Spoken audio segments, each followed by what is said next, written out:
The 17th Word. In the name of God, the merciful, the compassionate. That which is on earth, we have made as a glittering show for the earth, in order that we may test them, as to which of them are best in conduct. Verily what is on earth, we shall make but as dust and dry soil. Quran, 18-7-8. What is the life of this world, but play and amusement? Quran, 6:32. This word consists of 2 elevated stations, and 1 brilliant addendum. The all-compassionate Creator, the munificent Provider, the all-wise Maker made this world in the form of a festival and celebration for the world of spirits and spirit beings. Adorning it with the wondrous embroideries of all His names, He clothes each spirit, great or small, elevated or lowly, in a body decked out with senses, suitable to it and appropriate for benefiting from the innumerable, various good things and bounties in the festival. He gives each a corporeal being and sends it to the spectacle once. And He divides the festival, which is most extensive in regard to both time and space, into centuries, years, seasons, and even days and their parts, and makes them all exalted festivals in the form of parades for all the groups of His creatures with spirits and for His plant and vegetable artifacts. Especially the face of the earth in spring and summer, it is a series of festivals for the groups of small beings so glittering it draws the gazes of the spirit beings and angels and the dwellers of the heavens in the high levels of the world. For those who think and contemplate it is a place for reflection so wonderful, the mind is powerless to describe it. But in the face of the manifestations of the divine names of Most Merciful and Giver of Life in this divine feast and dominical festival, the names of Subduer and Dealer of Death appear with death and separation. And this is apparently unconformable with the all-embracing mercy of My mercy encompasses all things. Quran, 7-156. However, in reality there are several ways in which it is conformable, and one of these is as follows.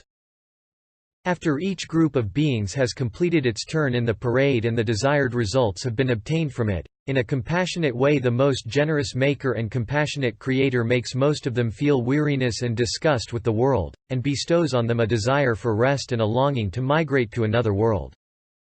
And when they are to be discharged from their duties of life, He awakens in their spirits a compelling desire for their original home.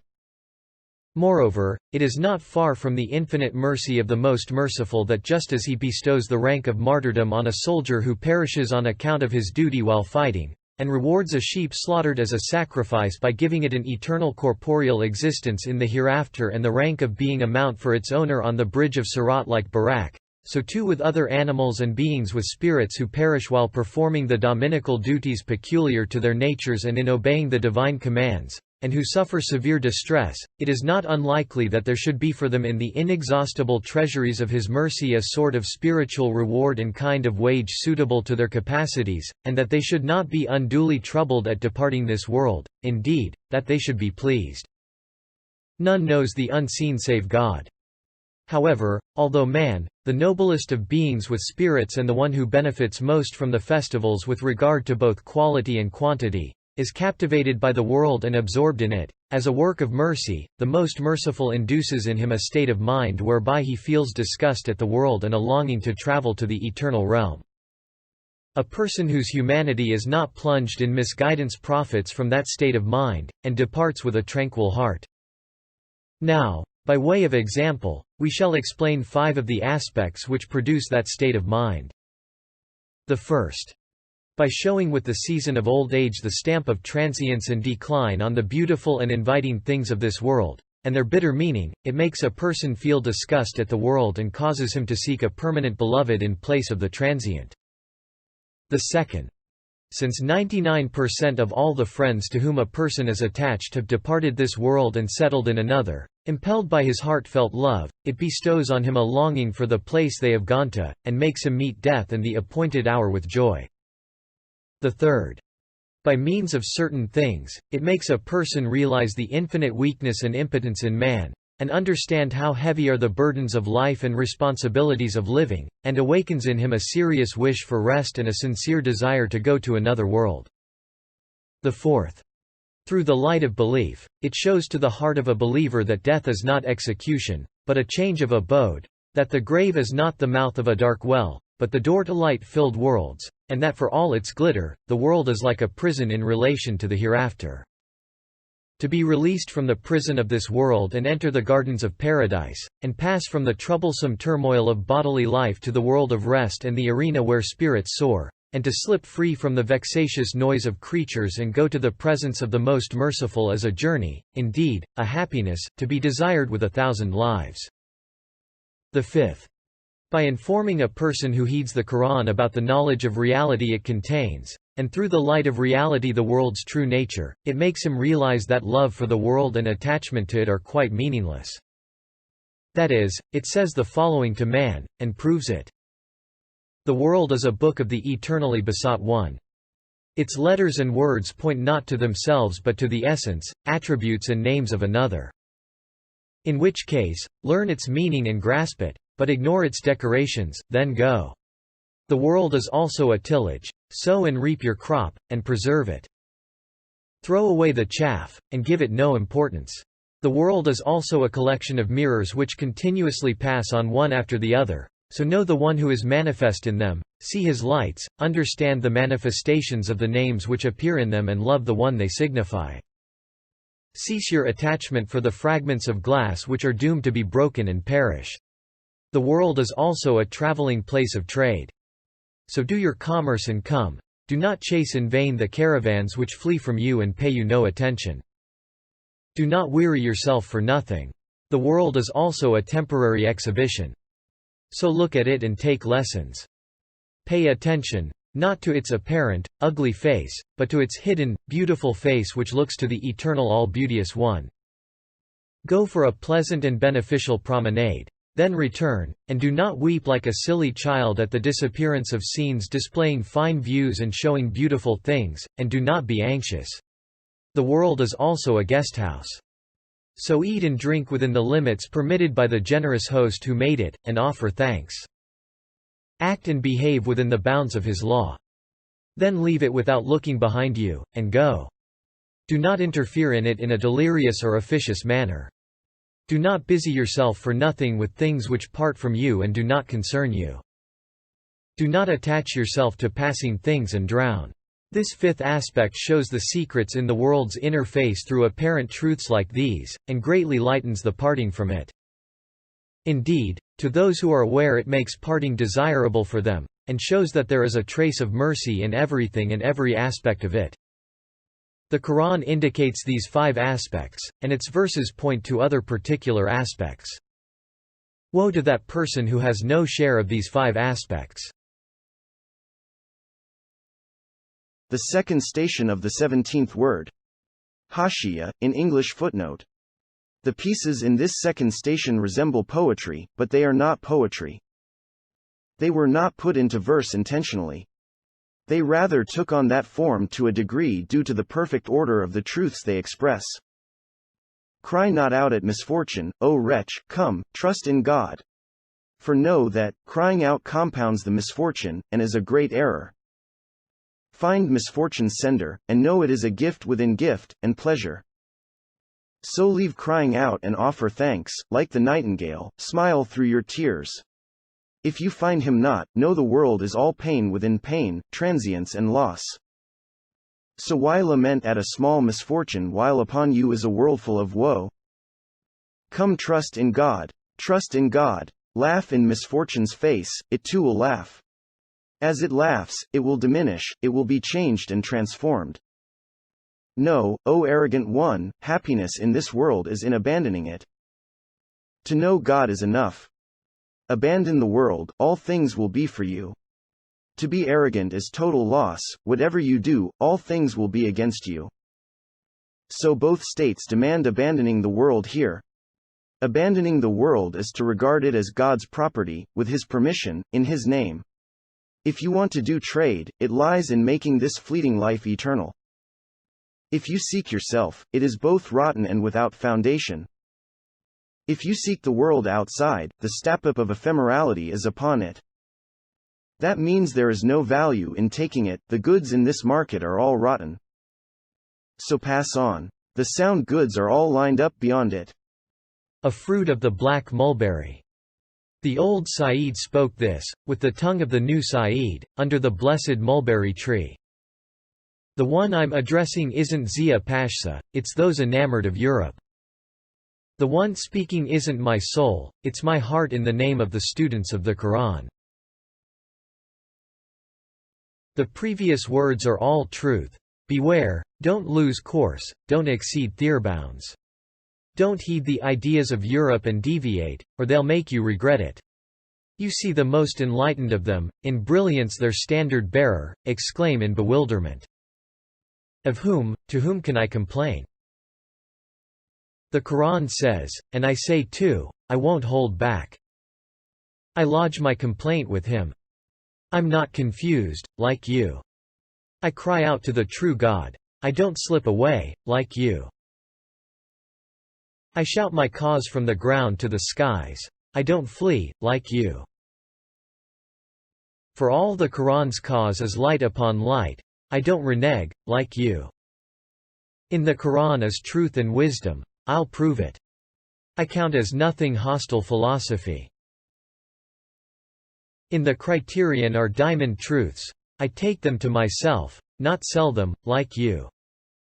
I journey from creation to creator. I don't lose the way, like you.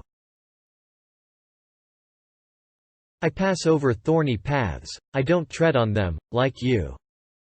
From the earth to the throne, I offer thanks. I don't neglect it, like you.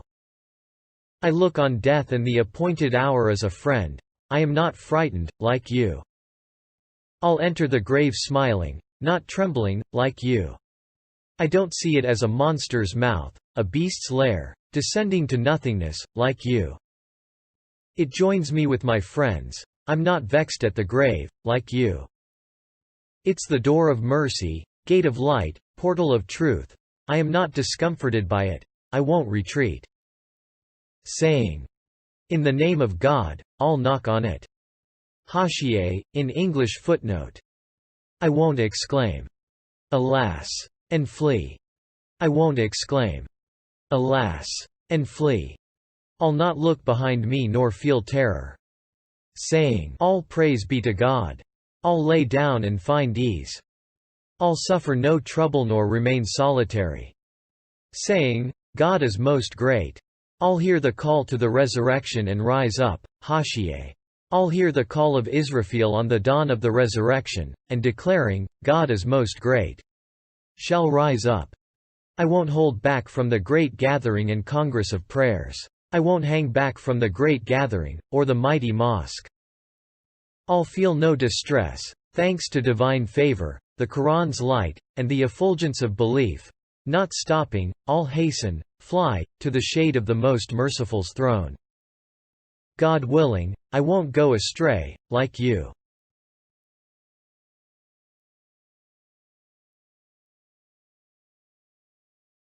A supplication which occurred to me in Persian.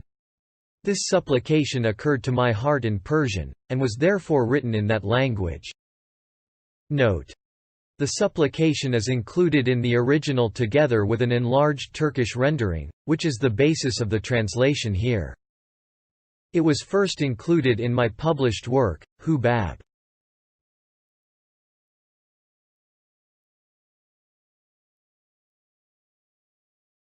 O my sustainer! Heedlessly not trusting in you but in my own power and will, I cast an eye over the 6 aspects searching for a cure for my ills.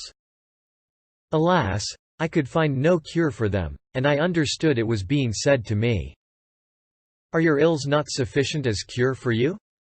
In heedlessness I looked to past time on my right to find solace, but I saw that yesterday appeared to be my father's grave and past time as the huge tomb of all my forebears. It filled me with horror rather than consolation. Belief shows that horrific vast grave to be a familiar and enlightened meeting and a gathering of friends. Then I looked to the future on the left, but again I could find no cure. For tomorrow appeared as my grave and the future as the vast tomb of my contemporaries and the forthcoming generations. It afforded not a feeling of familiarity, but one of fright. Belief and the peace of belief shows that terrible huge grave to be a feast of the Most Merciful in delightful palaces of bliss. Since no good appeared from the left either, I looked at the present day, and I saw that it resembled a bier. It was bearing my desperately struggling corpse. Belief shows the bier to be a place of trade and a glittering guesthouse. Thus, I could find no cure from this aspect either, so I raised my head and looked at the top of the tree of my life.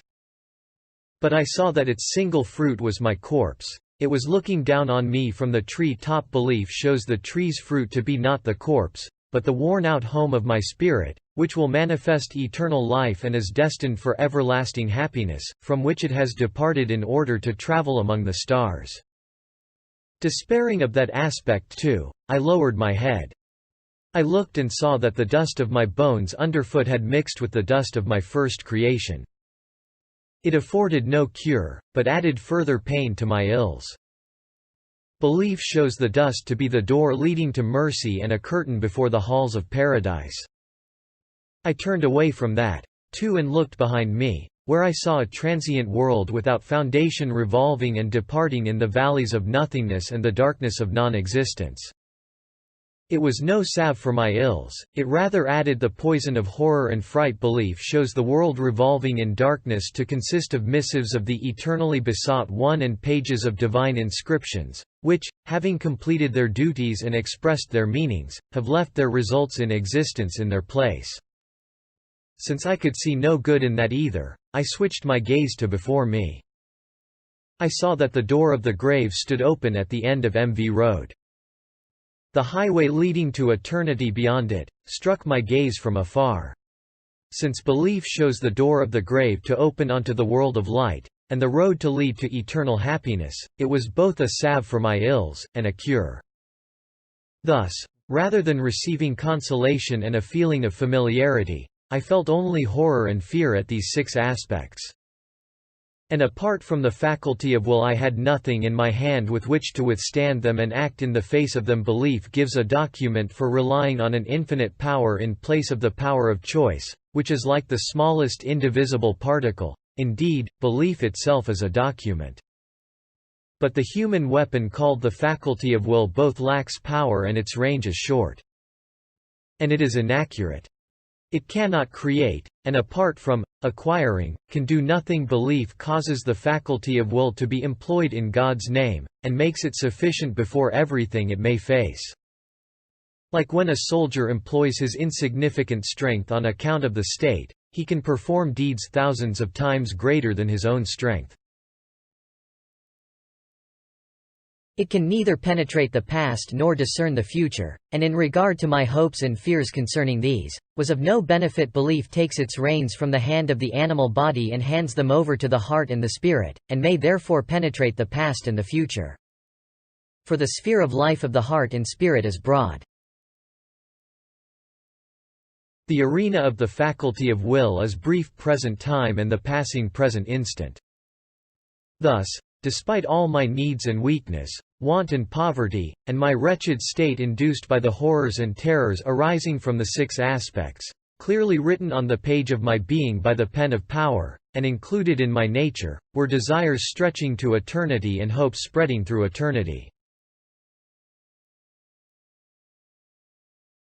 Indeed, whatever there is in the world, there are samples of it in my being. I am connected to everything. It is for them that I am caused to work. The sphere of need stretches as far as the eye can see. In fact, wherever the imagination goes, the sphere of need extends that far. There is need there too. Whatever man lacks, he is in need of. That which he does not have, he needs. And what he lacks is endless. But then the extent of his power extends only as far as his short arm reaches. That means my want and needs are as great as the world. Whereas my capital is as infinitesimal as an indivisible particle. So, of what use is the faculty of will, worth tuppence in relation to my needs which encompass the world and can only be obtained for millions of liras? They cannot be bought with it, and cannot be gained by it. In which case, one has to search for another solution. The solution is this: to forego one's own will and leave matters to the divine will, to give up one's own power and strength, and seeking refuge in the power and strength of Almighty God, to adhere to true reliance on Him. O my Sustainer! Since the way to be saved is this, I forego my own will in your way, and I give up my egotism. Then your grace may take me by the hand out of compassion for my impotence and weakness, and your mercy may take pity on my need and indigence and be a support for me, and open its door for me. Yes, whoever finds the boundless sea of mercy, surely does not rely on his own mirage-like will and choice, he does not abandon mercy and have recourse to his will. Alas! We have been deceived. We supposed the life of this world to be constant, and so have lost everything. Yes, this passing life is but a sleep, it passes like a dream.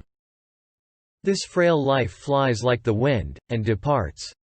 Arrogant man, who relies on himself and supposes he will live forever, is doomed to die. He passes swiftly. The world, too, man's house, tumbles into the darkness of non-existence. Hopes do not last, while pains endure in the spirit. Since the reality is this, come, my wretched soul, which yearns for life, is enamored of the world and afflicted with endless hopes and pains. Awake and come to your senses. As the firefly relies on its own minuscule light and remains in the boundless darkness of the night, and since it does not rely on itself, the honey bee finds the sun of daytime, and gazes on its friends, the flowers, gilded with the sunlight. If you rely on yourself and your being and your ego, you will resemble the firefly. Whereas if you sacrifice your transient being in the way of the Creator who gave it to you, you will find an unending light of existence. So sacrifice it. For your being is a trust given to you for safekeeping. Moreover, it is His property, and it is He who bestowed it. So do not scorn it, sacrifice it unhesitatingly. Sacrifice it so that it will be made permanent. For negation of a negation is an affirmation. That is, if non-being is not, there is being. If non-being is negated, existence comes into being. The all-generous Creator buys His own property from you, and gives you the high price of paradise in return. Also, He looks after that property well for you, and increases its value. And He will return it to you in both enduring and perfect form. O my soul! Do not delay. Do this trade which is profitable in 5 respects, and be saved from 5 losses, make a 5-fold profit all at once.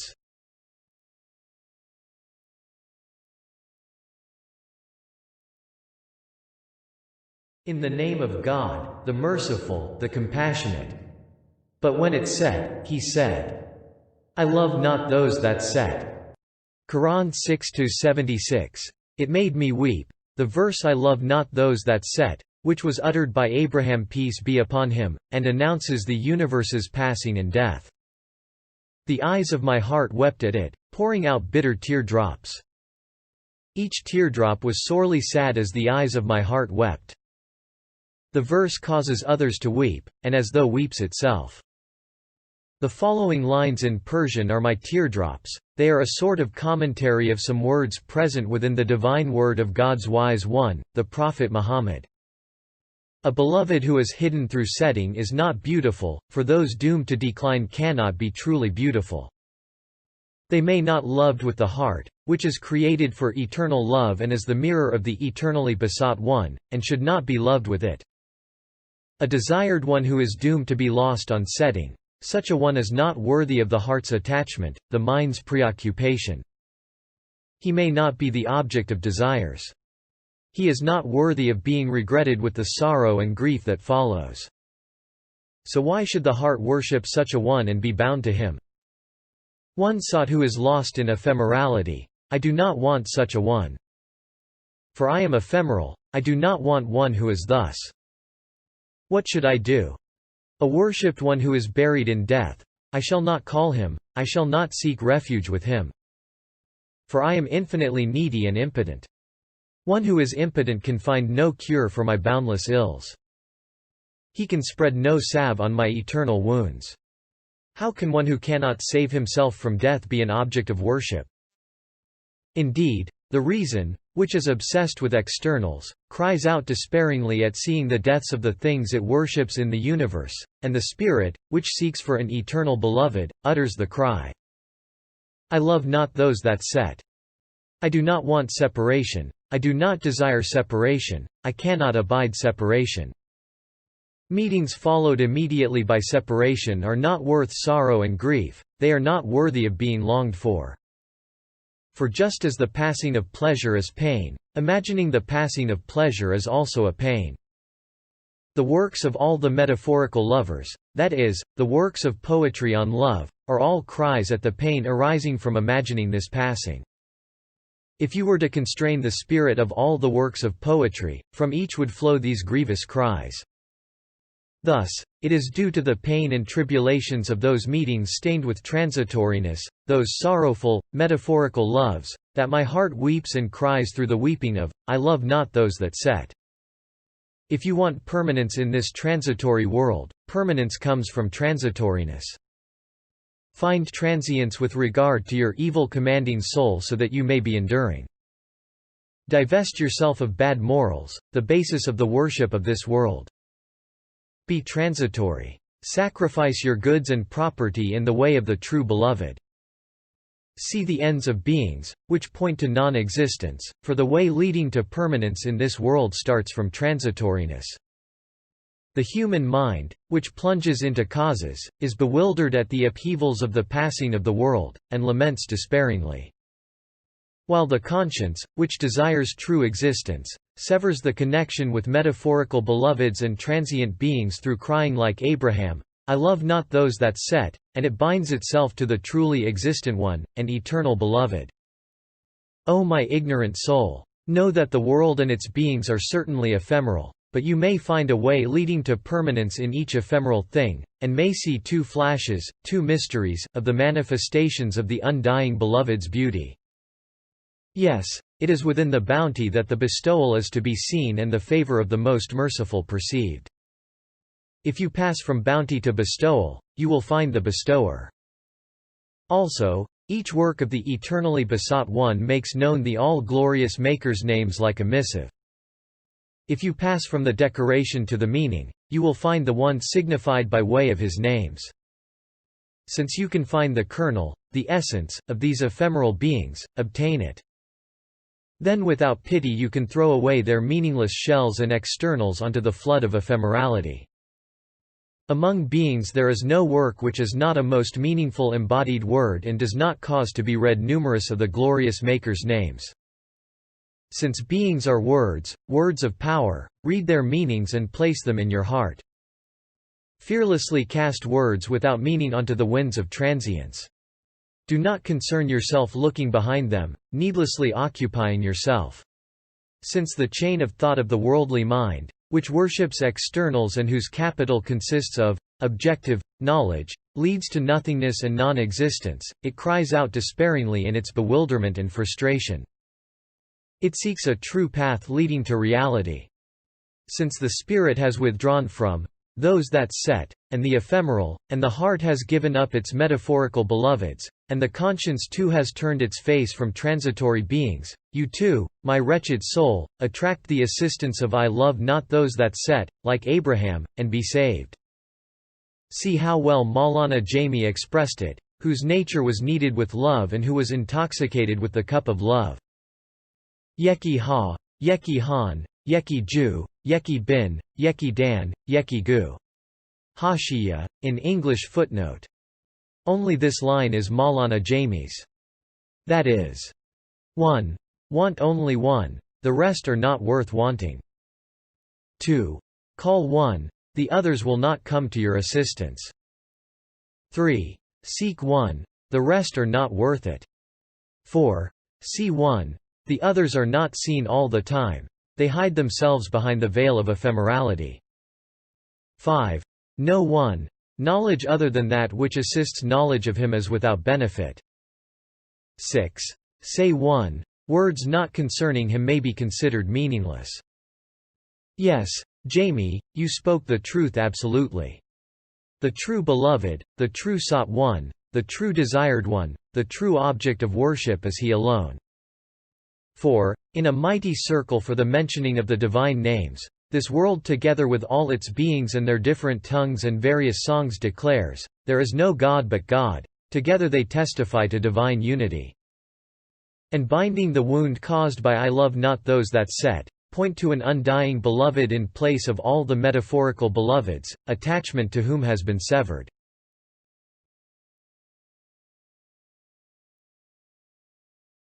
About 25 years ago on Shah Tepe Sea, Mount Joshua above the Istanbul Bosphorus, at a time I had decided to give up the world, a number of important friends came to me in order to call me back to the world and my former position. I told them to leave me till the following morning so that I could seek guidance. That morning the following 2 tables were imparted to my heart.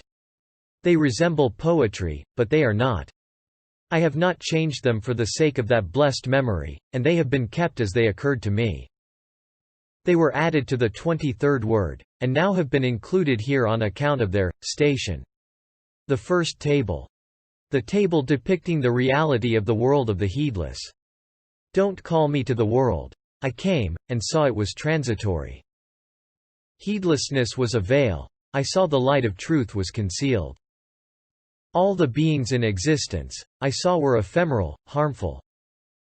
If you say, being, I dressed in it, alas! It was non-being, I suffered much. If you say, life, I tasted it, I saw it was torment upon torment. The mind became pure torture, I saw permanence to be tribulation. Life became pure whim, I saw attainment to be pure loss. Deeds became pure hypocrisy, I saw hopes to be pure pain. Union became parting itself, I saw the cure to be the ill. These lights became darkness, I saw these friends to be orphans. These voices became announcements of death, I saw the living to be dead. Knowledge was transformed into fancy, I saw in science 1,000 ailments. Pleasure became pure pain, I saw existence to be compounded non-existence. If you say the beloved, I found him, alas! On separation I suffered grievous pain. The second table. The table indicating the reality of the world of the people of guidance, those with easy hearts. Then the heedlessness passed, and I saw the light of truth clearly. Existence became the proof of God. See, life is the mirror of God. The mind became the key to treasuries. See, transience is the door to permanence. The spark of perfection died, but, behold the sun of beauty. Separation became true union. See, pain is pure pleasure. Life became pure action. See, eternity is pure life. Darkness became the container of light. See, there is true life in death. All things became familiar. See, all sounds are the mentioning of God. All the atoms in existence. See, each recites God's praises and extols Him. I found poverty to be a treasury of wealth. See, in impotence is perfect strength. If you find God, see, all things are yours. If you are the slave of the owner of all things, see, His property is yours. If you are arrogant and claim to own yourself, see, it is trial and tribulation without end. Experience its boundless torment. See, it is a calamity most crushing. If you are a true slave of God, see, it is a limitless pleasure and ease. Taste its uncountable rewards, experience its infinite happiness. 25 years ago in Ramadan, after the afternoon prayer, I read Sheikh Abdul Qadir Gilani's composition in verse about the most beautiful names. I felt a desire to write a supplication with the divine names, and at that time only this much was written. I wanted to write a supplication similar to that of my holy master, but, alas! I have no ability to write poetry and it remained deficient. Nevertheless, the supplication was added to the 33rd letter of the 33rd word, known as the 33 windows, then was included here on account of its station, he is the enduring one. The wise judge of affairs, we are under his decree, he is the just arbiter, his are the heavens and the earth. The one knowing of the secrets and hidden matters in his dominions, he is the all-powerful, self-subsistent, his is all from the throne to the ground. The perceiver of the fine points and embroideries in his art, he is the creator, the loving one, his is the beauty and the splendor. The glorious one whose attributes are reflected in the mirrors in his creation, he is the Lord, the most holy, his is the might and the grandeur. The originator of creatures, we form the embroideries of his art, he is the constant, the enduring one, his is the dominion and eternity. The munificent bestower of gifts, we are the caravan of his guests, he is the provider, the sufficer, his is the praise and laudation. The beauteous granter of gifts, we are the weavings of his knowledge, he is the creator, the faithful, his is the munificence, the giving.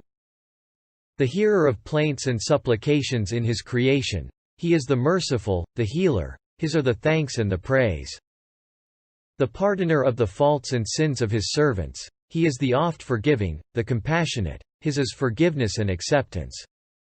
O my soul! Together with my heart, weep and cry, and say, I am ephemeral, I want none such as that. I am impotent, I want none such as that. I have surrendered my spirit to the most merciful, I want no other. I want one, but let him be an eternal friend. I am a mere speck, yet I want an eternal Son. I am but nothing, yet I want all these beings, yes, all of them.